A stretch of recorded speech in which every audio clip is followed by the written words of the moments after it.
Olá, seja bem-vindo a mais um vídeo aqui no canal. Eu sou Débora do Vale, psicanalista clínica, e hoje vamos explorar sentimentos de culpa, pensamentos intrusivos e aprender juntos a como vencê-los. Por isso, inscreva-se, compartilhe esse vídeo, deixe também o seu like. E eu quero começar esse vídeo te contando um pouco da minha história. Eu creio que muitos de vocês irão se identificar.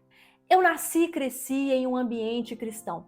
Mas a minha primeira experiência com a igreja evangélica foi em um ambiente de seita, e isso durou até os meus 5 anos de idade. Imagine uma bolha religiosa.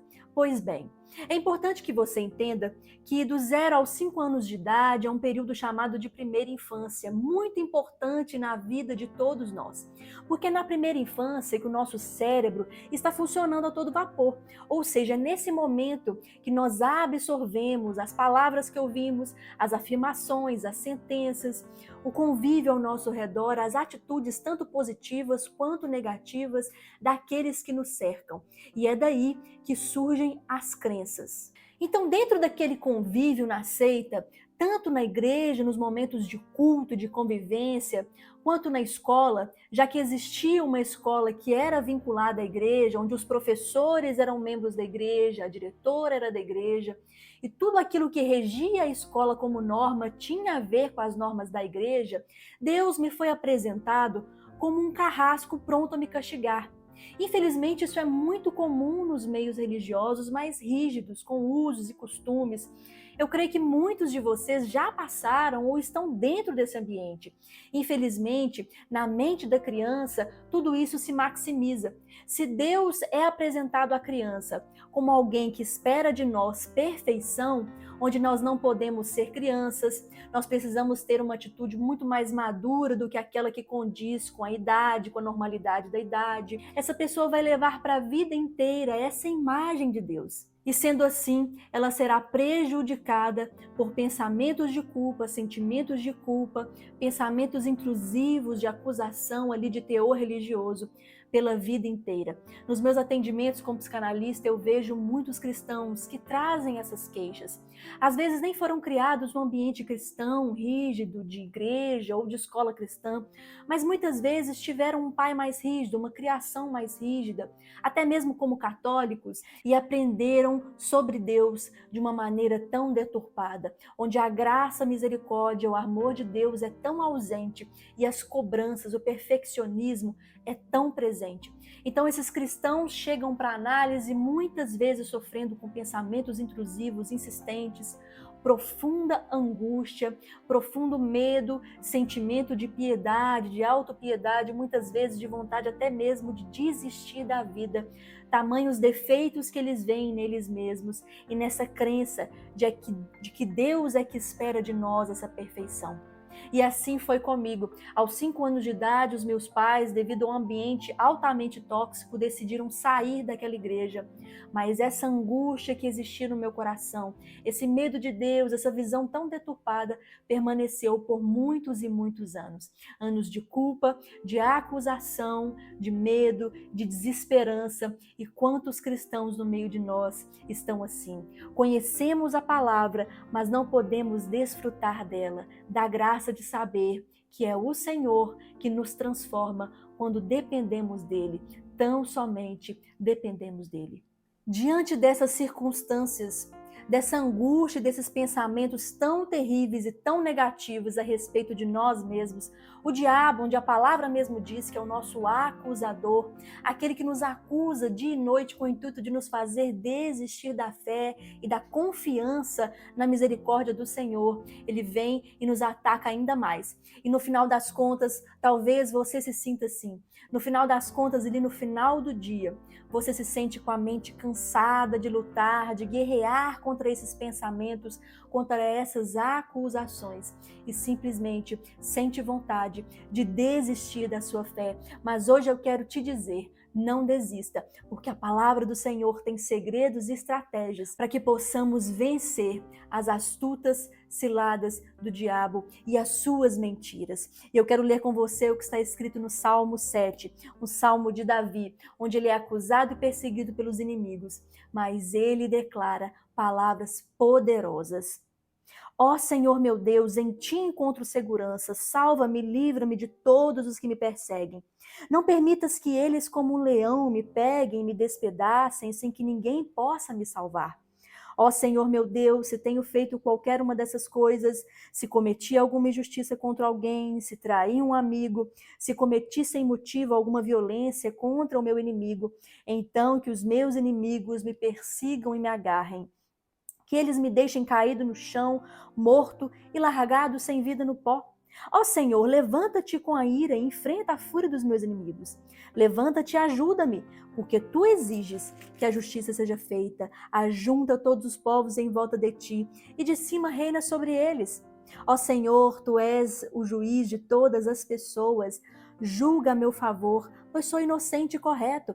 Eu te peço que acabe com a maldade dos maus e que recompenses os que são direitos, pois tu és Deus justo e julgas os nossos pensamentos e desejos. Deus me protege como escudo, ele salva os que são honestos de verdade. Deus é justo juiz, todos os dias ele condena os maus. Se eles não se arrependerem, Deus afiará sua espada, ele já armou o seu arco para disparar flechas. Ele pega suas armas mortais e atira suas flechas de fogo. Vejam como os maus imaginam maldades, eles planejam desgraças, vivem mentindo, armam armadilhas para pegarem os outros, mas eles mesmos caem nelas. Assim eles são castigados pela sua própria maldade, feridos pela sua própria violência. Eu, porém, agradecerei a Deus, a sua justiça, e cantarei louvores ao Senhor, o Deus Altíssimo. Quais são os segredos e os ensinamentos que esse salmo nos dá hoje? Em primeiro lugar, o Senhor era a segurança de Davi. Davi não colocava sua segurança nele mesmo, no seu exército, no manejar da espada, nem mesmo quando ele teve que enfrentar o gigante Golias. Ele não havia ainda vivido o sobrenatural de Deus, ele não confiou nas pedrinhas, nem na sua habilidade, mas ele confiou no Senhor. A nossa segurança precisa estar no agir do Senhor em nós, na capacidade do Senhor de nos transformar, de nos santificar pela obra do Senhor Jesus na cruz e pela obra do Espírito Santo a cada dia, nos guiando e nos ensinando todas as coisas. O primeiro segredo para vencer as acusações é não confiar em si mesmo, mas depender do Senhor. Ele se autoanalisava diante das acusações. Ele desenvolvia uma autoanálise da sua consciência. No verso 3 até o verso 5 diz: ele mesmo se questiona: será que eu cometi alguma injustiça? Será que eu traí o amigo? Será que eu cometi sem motivo alguma violência? Davi se autoanalisava. Será que hoje, quando você olha para as sentenças que você ouve na sua mente de acusações e de pensamentos intrusivos a respeito de você mesmo, será que você tem o hábito de analisar através do crivo da palavra de Deus e do Espírito Santo falando ao seu coração? Será que você é capaz de pegar todas essas sentenças negativas e analisar se elas de fato são verdadeiras?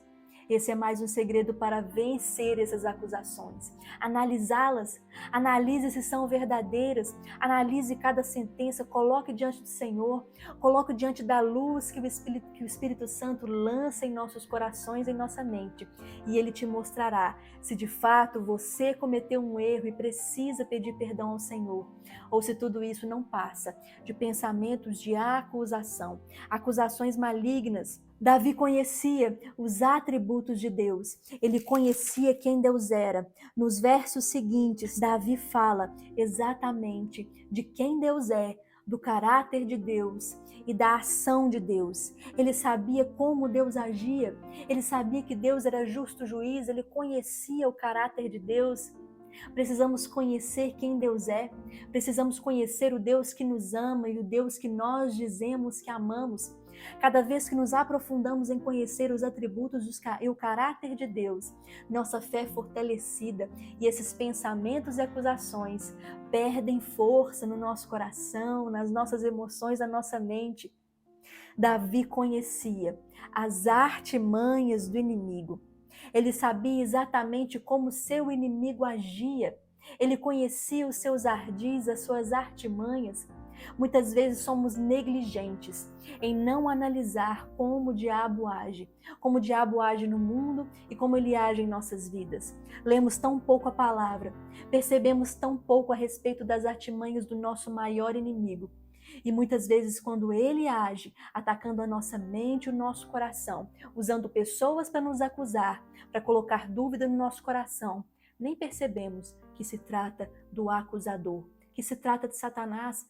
Pensamos que é talvez até mesmo a verdade sobre nós mesmos, ou talvez pensamos que é Deus quem está falando, ou talvez ficamos lutando sem saber contra quem lutamos. Davi conhecia, mas no verso 10 está escrito que Deus me protege como um escudo. Se você ler e estudar Efésios capítulo 6, a fé é o escudo. A fé é o escudo contra os dardos inflamados do diabo. É isso que está escrito em Efésios 6. Davi tinha Deus como seu escudo. A sua fé no Senhor o protegia dos dardos inflamados daquele inimigo que ele conhecia tão bem. E em último lugar, a sua fé capacitava para vencer as acusações. No último verso, Davi confessa que o Senhor é Deus Altíssimo. No hebraico, El Elyon, título que descreve o Deus de Israel como o mais poderoso de todos os deuses, afirmando sua autoridade e poder sobre o mundo inteiro. É necessário conhecer El Elyon, aquele que é mais poderoso que a sua mente, mais poderoso que os seus pensamentos, que as suas emoções, muito mais poderoso do que as suas lembranças negativas ou a maneira como você foi construído em sua mente, em seu emocional, na sua psique. Deus é muito maior e muito mais poderoso. Ele está assentado no alto e sublime trono e ele tem poder para governar as nossas mentes e os nossos pensamentos. Como podemos aplicar essas lições no nosso dia a dia? E eu quero sugerir para você algumas dicas e alguns exercícios que você pode usar no seu dia a dia para vencer esses pensamentos intrusivos. Então, o primeiro exercício é o seguinte: escreva os seus pensamentos intrusivos em um papel. Porque quando você escreve esses pensamentos no papel, é como se eles se descolassem da sua mente, das suas emoções. Então, quando você olha para aquele papel com todas aquelas anotações escritas, é como se você estivesse em um lugar externo àquelas emoções e pudesse analisá-las. Você vai sentir um grande peso sair da sua mente ali, aquela angústia, aquele sentimento de fardo, de peso sair da sua mente. E quando você olhar para aquelas sentenças e analisá-las, você vai perceber que elas não são tão verdadeiras assim. É um exercício muito eficaz. O segundo exercício é imaginar alguém que você ama dizendo essas coisas que você pensa sobre você, essa pessoa dizendo essas coisas a respeito dela. Então imagine que alguém que você ama muito chega para você e fala assim: eu não estou me sentindo capaz, eu acho que eu não vou conseguir, eu não sou bom o suficiente, não sou competente o suficiente, ou Deus não me ama. O que será que provavelmente você diria para essa pessoa? Provavelmente você diria que isso é coisa da cabeça dela, que isso não faz sentido, que ela é importante sim, que ela é inteligente, que ela vai conseguir. Você diria tudo isso para essa pessoa. Então, quando você imagina essa cena, esse diálogo, você começa a perceber que da mesma forma como outra pessoa dizendo essas coisas a respeito dela, não tem sentido nenhum, não tem fundamento nenhum, você pensando isso a respeito de você mesmo também não tem. É como se essas afirmações se minimizassem. O terceiro exercício é verdadeiramente dialogar e questionar os seus pensamentos. Então, quando vier aquela frase na sua mente, aquela voz, você na sua mente ali começa a dialogar, começa a responder. Então, você não é capaz. Vamos dar um exemplo. Você responde: de onde você tirou que eu não sou capaz? De que forma eu provei que eu não sou capaz? Ou aonde está escrito na Bíblia que eu não sou capaz? Sabe o que você vai receber em troca? Silêncio. Porque a verdade é que pensamentos intrusivos não têm poder de diálogo. São frases lançadas na nossa mente, mas que não têm poder de dialogar. Então, quando você começa a dialogar na sua mente, você percebe que não existe diálogo. Se você começar a questionar essa voz de maneira audível, e se essa voz continuar te respondendo, você poderá perceber que se trata de um ataque maligno e poderá repreendê-lo em nome de Jesus, com a autoridade que Deus te deu. Esse exercício de questionar os pensamentos e as sentenças é um exercício poderoso para que você descubra se essas vozes são espirituais ou se são apenas emocionais, das suas crenças de infância. E em último lugar, se esses pensamentos são muito intrusivos e causam muito sofrimento, um sofrimento demasiado, de maneira que você não consegue fazer as coisas do seu dia a dia que você precisa fazer, busque ajuda, faça terapia. Eu sempre deixo aqui no rodapé do vídeo, na descrição, o endereço onde você pode entrar em contato comigo, iniciar o seu tratamento, as suas sessões com psicanálise para que você possa entender a raiz do seu problema e ressignificar os seus traumas. Não lute sozinho. Se você sabe que esses pensamentos têm sido mais fortes do que você pode suportar, procure ajuda. E em último lugar, eu quero te lembrar daquele versículo que é tão famoso e muitas vezes até mal utilizado. Conhecereis a verdade e a verdade vos libertará. O Senhor Jesus é a verdade e a verdade está contida na palavra de Deus. É por isso que o Senhor, Ele é El Elyon, Ele é o Deus Altíssimo e através da palavra, Ele é muito mais poderoso do que os seus pensamentos e do que esse sofrimento que você está enfrentando. Deus deseja que você viva livre da culpa e em liberdade, vida plena. Que Deus te abençoe e até o próximo vídeo. Curta, comente, compartilhe com seus amigos. Até o próximo vídeo. Tchau!